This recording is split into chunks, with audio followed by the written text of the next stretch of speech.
Hi, I'm James Kwan, and I illustrated this book called A Case of the Zaps by Alex Boniello and April Laval. And when I got the manuscript for this book, I was really excited because it was about a robot who was dealing with anxiety.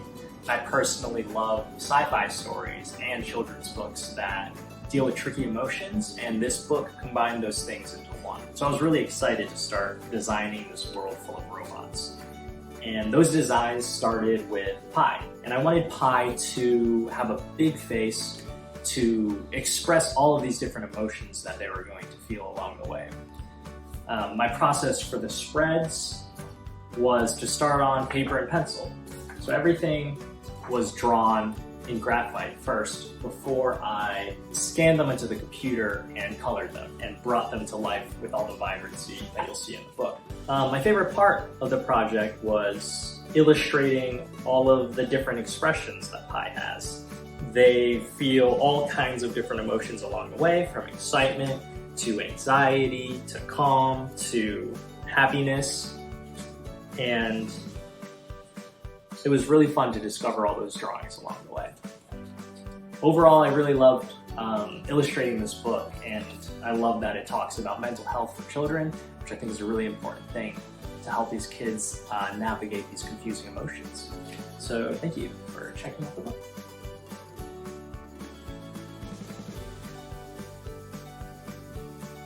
Hello, I'm Elisa Boxer, author of Covered in Color, Christo and Jean-Claude's Fabrics of Freedom. It is illustrated by the amazing Susanna Chapman.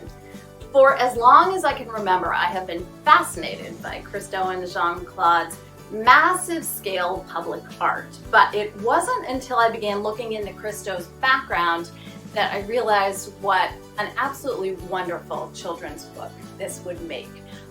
Christo grew up under the Nazis and then under the communists, so there was a ton of suppression and oppression, and yet here was someone who grew up to create so many huge, wild, and wonderful outside-the-box displays of public art. So I love that whole theme of darkness to light and turning hardship into hope. One of the other things I really love about Christo and Jean-Claude is whenever someone told them they could not do something, they went ahead and did it. They didn't take no for an answer.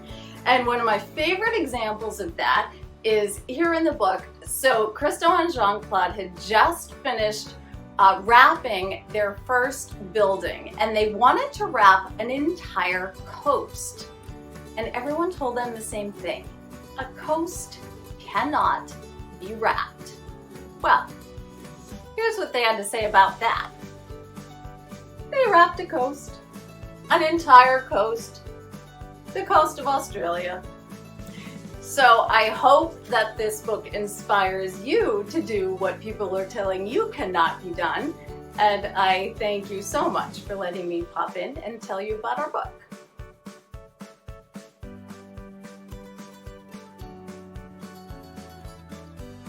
Hi, my name is Heder. I am currently in Gloucester, Massachusetts, which is the perfect place to tell you about my new book, Salbot, A Boat by Sal, because it takes place here. I've been coming here my whole life. I love to be on the water in every kind of boat, but my favorite kind of boat that exists here are the houseboats on the river, and they actually do look like little cute houses, which I've always been obsessed with. So I had the visual of what I wanted to draw in my book, but I didn't have the story. And I got very inspired by watching my nephew Milo build things. He loves construction and pulleys and ropes and hammers and nails, but he's always making something kind of crazy. He always has an invention and a weird way of doing it. And I really related to sort of a stubbornness I saw in him. I don't want help. I want to do it on my own. I have my idea. You'll see it when I'm done. That kind of thing. I was like, ooh, that's very much how I make my books and have my ideas. I have trouble articulating them. I just want to show you when I'm done. So I started making the book about that, and I went around town. I found all the locations I wanted to draw. I did a lot. I painted on the bridge. I went to Last Stop Cafe. I went to Bob and Dave's, Virgilio's Bakery, and I was building this book about this kid in this place making this thing. And the more I was making it, while I was making it, I was having so many emotions. I felt really excited, and then I felt really worried and scared that maybe it wasn't working, or maybe I couldn't finish it all. I got really grumpy. I removed myself from my friends and family in order to finish the book. And then when the book was done, I put all the paintings on the wall and I looked at it and I hated it. And I was filled with despair. I felt like I had done all this work and the book didn't really look good or work as a story, and I felt so disappointed and so sad. And it was that moment that made me realize, like, a book about making things has to be a book about the emotions of making something and how hard it is and all of the different emotions you might feel and what it means to fail.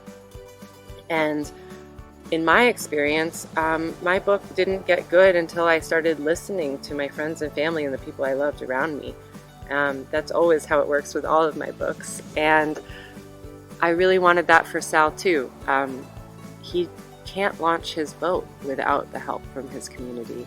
And he sort of realizes that he doesn't have to be alone to make something that is his vision. He can have help. He can be in his community and be himself. And that was very important, in that his friends and family around him might not understand him, but they support him. And I think that anybody, not just artists, trying to do anything big, learn that lesson. I hope that you love this book. I wanted it to feel emotional. I wanted it to feel cinematic. I wanted it to make you laugh. I wanted it to be filled with funny jokes and a sense that you were just like maybe hanging out someplace for a week. Yeah, and I hope you fall in love with Sal. This book is about Sal making a boat, but it's also a little bit about me making a book. I hope it inspires you to tackle something big on your own and with some help.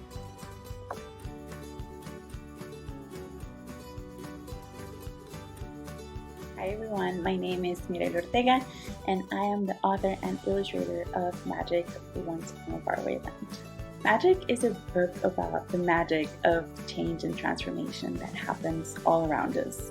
You know, the type that happens in nature, like when raindrops turn into rain and rain into storms, and the type that happens when we create things with our own two hands, like when we learn how to sew and create beautiful blankets and patterns, or when we learn how to turn blank pages into picture books. It's a very optimistic book about finding magic in everyday things, and it's also about understanding that magic isn't good or bad. Change sometimes happens for the worse, not just for the better, but it's about knowing that even when things have changed for the worse, they won't always stay that way. Magic turns things back into good things all the time. So kind of like the book says, even in the darkest moments, the spark of magic shines through. I drew a lot of inspiration for this book from my own upbringing in Veracruz, Mexico. I grew up in a very small town, very rural. My family have pineapple farms, so I kind of grew up around like seeing like little seeds transform into fruit, and I always thought that was amazing and so magical. So I really wanted to celebrate that and put it out there and just kind of make this book that is like a joyous representation of the place I'm from and of my culture, and have a lot of things that are very unique and specific to it and to the state of Veracruz, like jarochas, which are folklore dancers, or the Parappukkaran River, the river of butterflies. I really wanted to, write something that I feel a lot of kids will feel deeply represented by, and that also will inspire them to look at their hometowns as something magical and inspire them to look for the magic in the little things in their lives and the magic that their parents create, the magic that they themselves can create with their own two hands. So that was really my goal, and I hope I succeeded. I really hope you enjoyed the book. I enjoyed enormously writing and illustrating it. Thank you so much.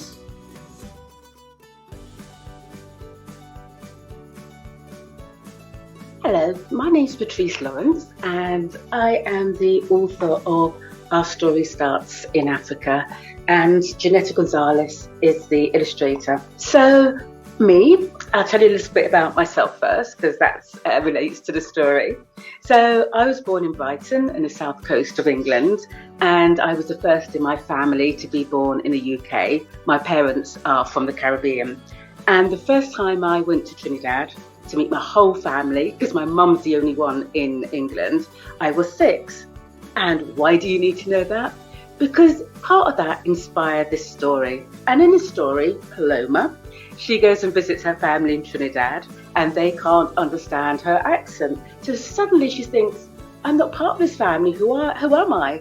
So her Auntie Janet says, actually, our story starts in Africa, where scientists say very early humans were, but also just our story as Caribbean people start in Africa as well. So what do you learn about in this? Well, that Africa is this continent of so many different countries, all with their own histories. We also learn something that we're not often told in schools as well, that Africa is this place of learning, of libraries, of people studying, of science, of mathematics. And also, most importantly, it's a continent of warrior queens. So yes, it does, of course, cover enslavement, because particularly that's important to me as a person of Caribbean heritage. How did we end up in Trinidad? And we try to do that in ways that are appropriate for children as well, using the illustrations. So with enslavement, we talked about the resources being taken, including our most precious thing of all, our people. And we particularly didn't, for instance, want to have shackles or anything like that, because it's important that we stop traumatizing black children. So what else can I say? Mostly it's a intergenerational story. It's about family warmth. It's about learning to know who you are and to love yourself. Thank you.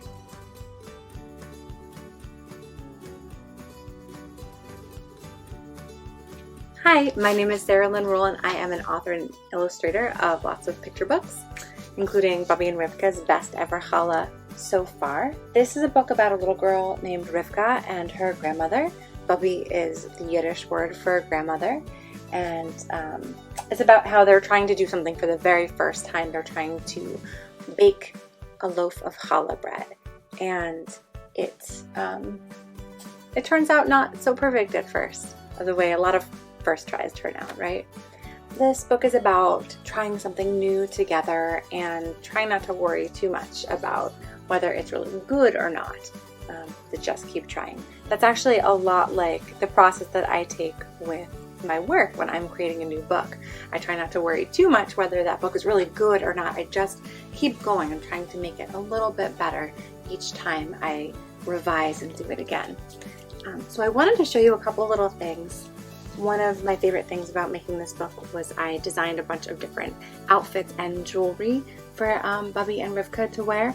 And when I was growing up, my grandmother Ruth used to let me try on a lot of her rhinestone jewelry. I used to like to put her necklaces on my head as if they were crowns. And so I designed a few different things, and I also some jewelry that they wear, and I also used some reference from my mom's jewelry collection, some costume jewelry rings that she has, and so I used those as reference for some of the images in the book.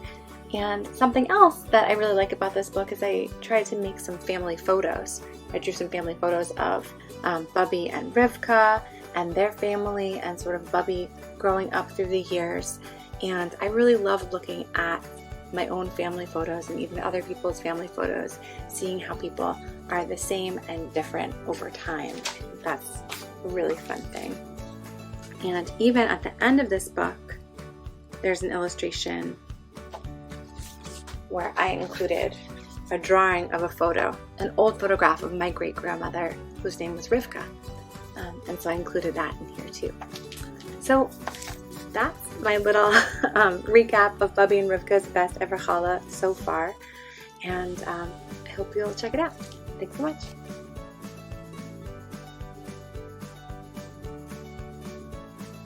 Hi, I'm Susan Verde, and I'm the author of the new book, I Am Me, a book of authenticity. It's illustrated by the incredible, amazing, my kindred spirit, Peter H. Reynolds, and it's the 7th in our I Am series. So check out the other ones too. This one really is very special to me because this one is all about celebrating who you are. It's about authenticity, which is a big word and a big idea, but really it's very simple. It just means being exactly who you are and who you are meant to be.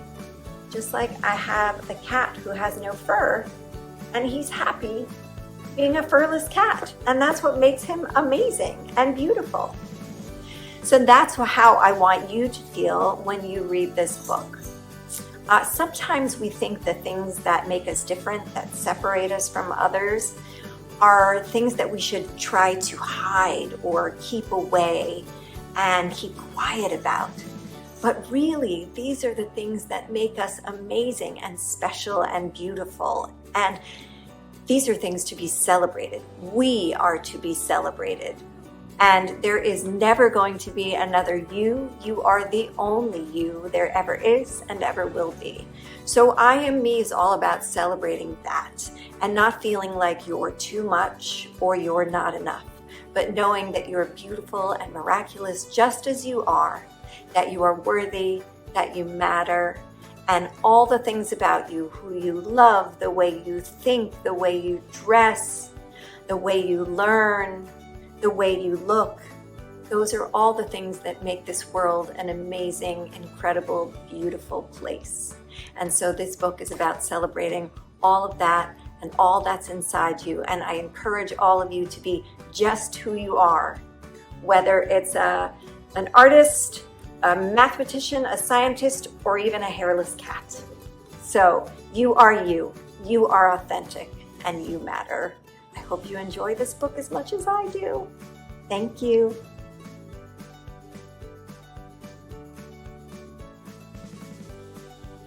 Hello, my name is Valerie Bolling, and I am the author of Ride, Roll, Run, Time for Fun.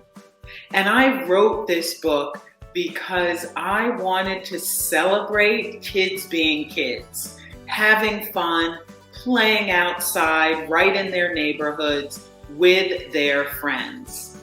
The illustrator Sabrina Khadija has drawn illustrations that are just so energetic, that interplay so nicely with my sparse rhyming text.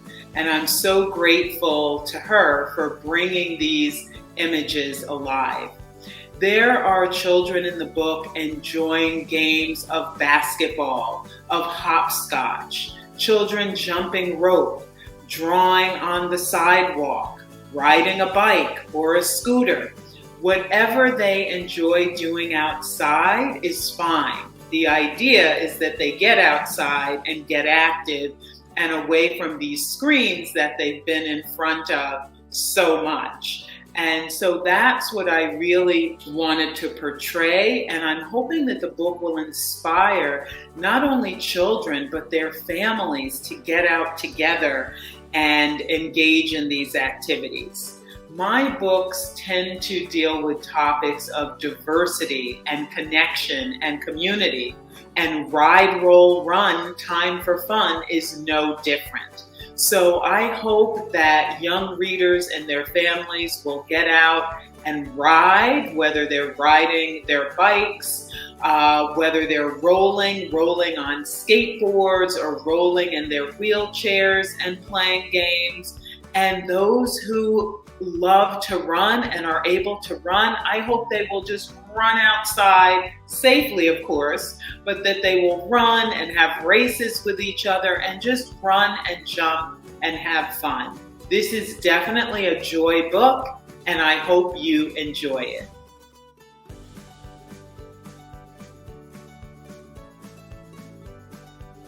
Hi everybody, I'm Karen Levis, flying in to talk to you about Feathers Together, the words of which I wrote here in Brooklyn while the amazing Charles Santoso created the art in Singapore.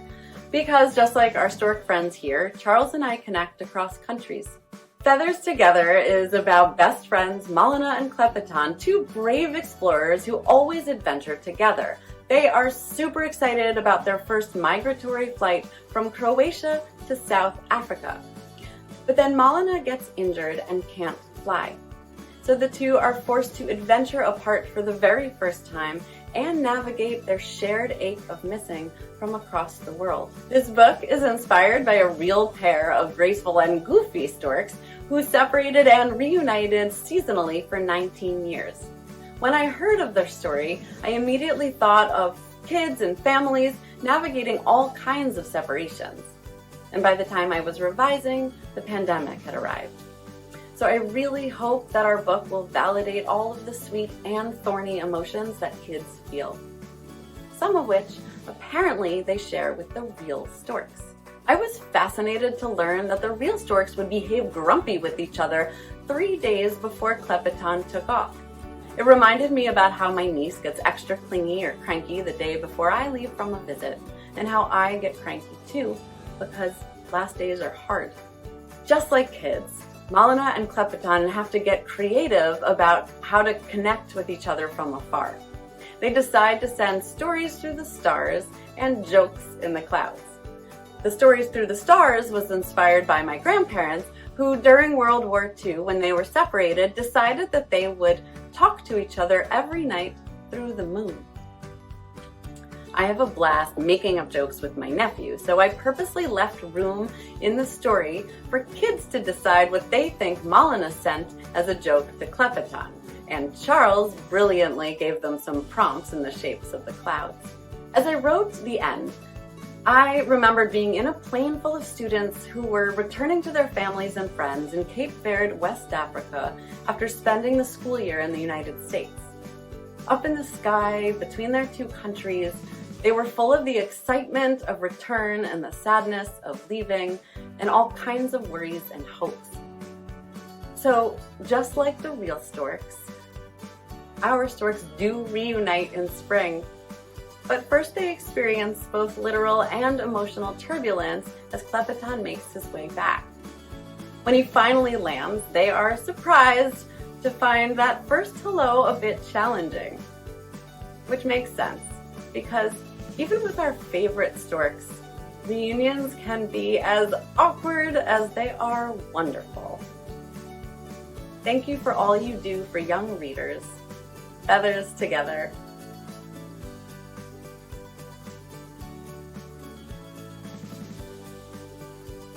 Hi, I'm Carter Higgins, the author of A Story Is to Share, How Ruth Krauss Found Another Way to Tell a Tale, illustrated by Isabel Arsenault.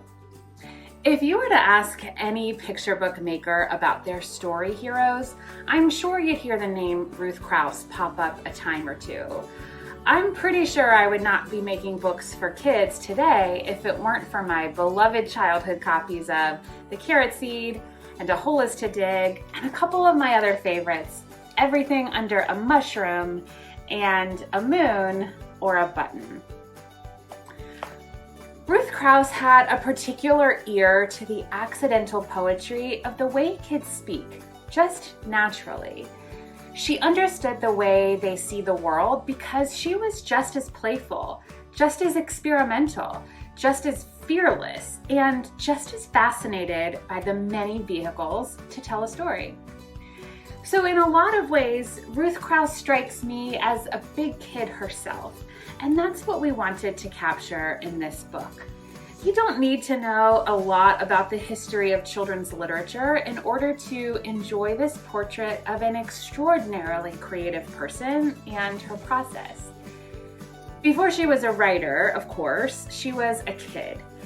When I was researching for this book, I was struck by one particular story from her childhood, and I wondered what it would be like to craft a picture book biography around this idea. Ruth had an autoimmune disorder which required her to stay indoors for much of her childhood. But she was a musician, so when playing the violin caused boils to form at this place on her neck where the violin would rest, she found another way.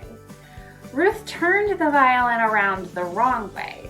She'd stick the end of it to the wall or a floor or a cabinet or the bathtub and find new, surprising sounds. She'd find a new way to make music. She was always a creative problem solver. So I think kids will connect to Ruth's story. I think they'll find confidence in the unusual expressions of their own creativity, of the ways they choose to play, and the particular things they notice about the world in ways that others just don't quite see. Thanks for letting me share. A story is to share with you. I hope you'll find Ruth just as fascinating as we do.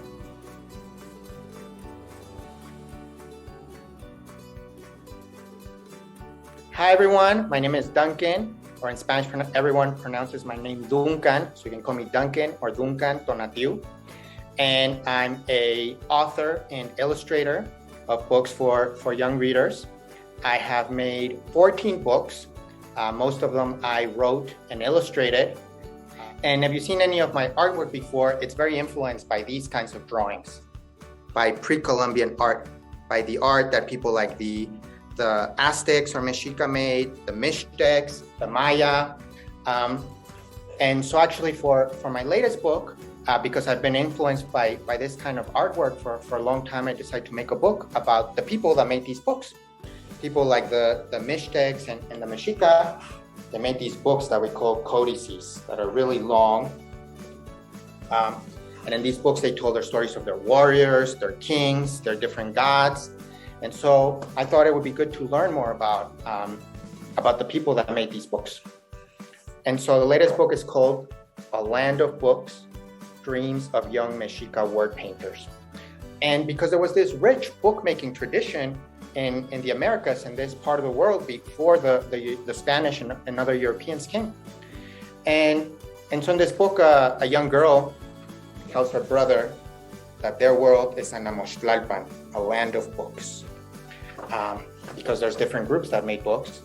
And then she tells her brother that the books that their parents make are long strips of paper, but that they can be folded down, and they look very much like the books we use nowadays. The book talks a little bit about how the materials the Mexica used for creating books, what they used for painting. They used, in order to obtain colors, they would use colors from flowers, from minerals, even from insects, like the Cochinillo insect that lives in the nopal cactus. But these books, one thing that is very different from them than from our books is that they didn't have any letters in them. They didn't have words. They didn't have letters like the ones we use. They only had drawings. But the drawings are pictograms, similar to the emojis we use.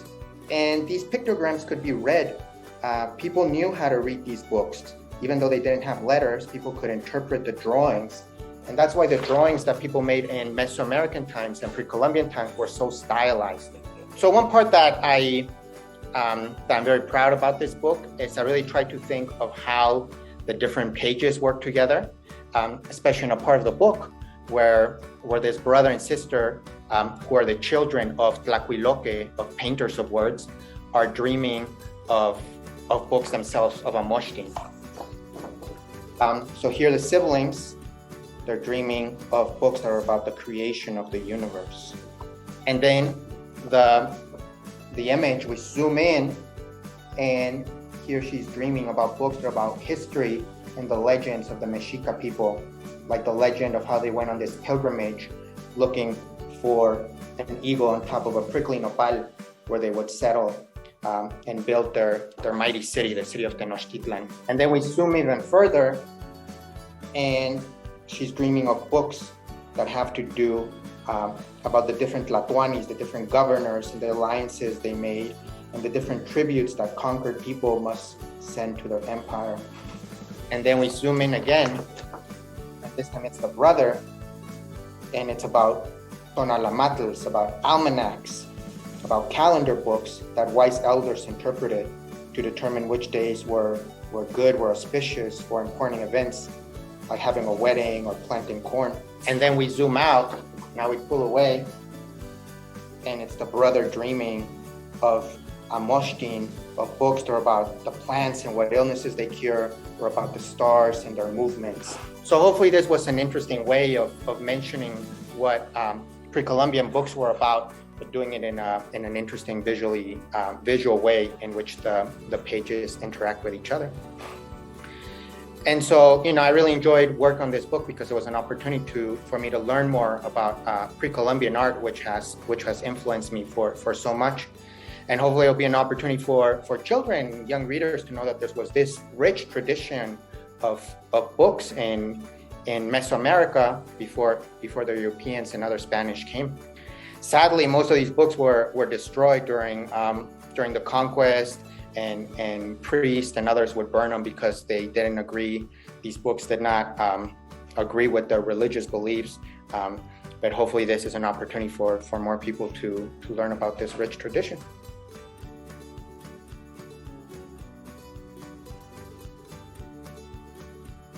Hello, my name is Sandhya Parappukkaran. I'm the author of The Boy Who Tried to Shrink His Name, illustrated beautifully by Michelle Pereira. My name comes from the Indian language Malayalam. It is hard to say Sandhya Parappukkaran for those who don't know my language. I used to be embarrassed when people said it wrong and reluctant to correct them. And when people ask me how to say my name again or how to spell it again, I wish I had a simpler name. But I loved my name. Sandhya means twilight, the time when the sky turns orange at sunset. I loved my last name too. It gives me a sense of place, a sense of belonging. Both my names are important to me. One day, a friend of mine asked me to teach her how to say my name correctly. She listened carefully and practiced again and again, and she learned how to say it properly. That was a lovely experience. I wanted to capture that in a book, so I wrote The Boy Who Tried to Shrink His Name. In it, the boy's name is Zimdalamashka Mishkara, a long and hard to say name. And just as he's starting a new school, he's feeling embarrassed and he wants to shrink his name. So one of the things he does is he crumples his name into a tight ball, but it springs back to life. And then he folds his name over and over again into a million folds, but it springs back to life again. Then he makes a friend at school, Ellie, who invites him to the skate park after school. He tells Ellie that his name is Zim. Finally, he shrinks his name. When he gets home that afternoon, he asks Mum if he can change his name to Zim. Mum reminds him of the meaning of his name and asks him maybe he could give people a chance to say it right. At the skate park, Zimdalamashka Mishkara and Ellie teach each other something important about themselves. And through their friendship, Ellie accepts Zimdalamashka Mishkara just the way he is, and that gives Zimdalamashka Mishkara the confidence to step boldly into his name. I wrote this book to empower everyone with beautiful names to be proud of their names, long or short, and to remind readers that you don't need to shrink any part of yourself down to fit in. You are perfect, just the way you are.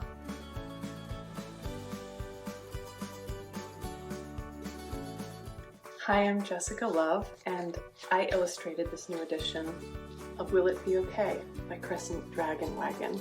I want to read you the page that made me decide I had to illustrate this book. The child asks, "But what if someone doesn't like me?" And their parent says, "You feel lonely and sad. You walk and walk until you come to a small pond. You kneel in the grass by the edge of this pond, and you see something move. You put out your hand, and a tiny frog no bigger than your thumbnail hops into it. Very carefully, you lift your hand up to your ear, and the frog whispers, 'Other people like you. Other people love you. Maybe that person will like you again, maybe not. In any case, you're likable and lovable, and it is all right. Because a frog tells you this, believe it. How can you not fall in love with a book that gives advice like that? It's practical, it's funny, and it's Socratic. And so I wanted to illustrate this book in a manner that reflected the kind of sparse cleverness of this writing. And so I limited my palette to only 3 colors. I used black, India ink, and a kind of fluorescent red, and a cadmium yellow ink. And so I made all the colors in the book just with those colors, trying to give myself a similar structure. But I just think this book is an enchanting companion for any anxious child or adult.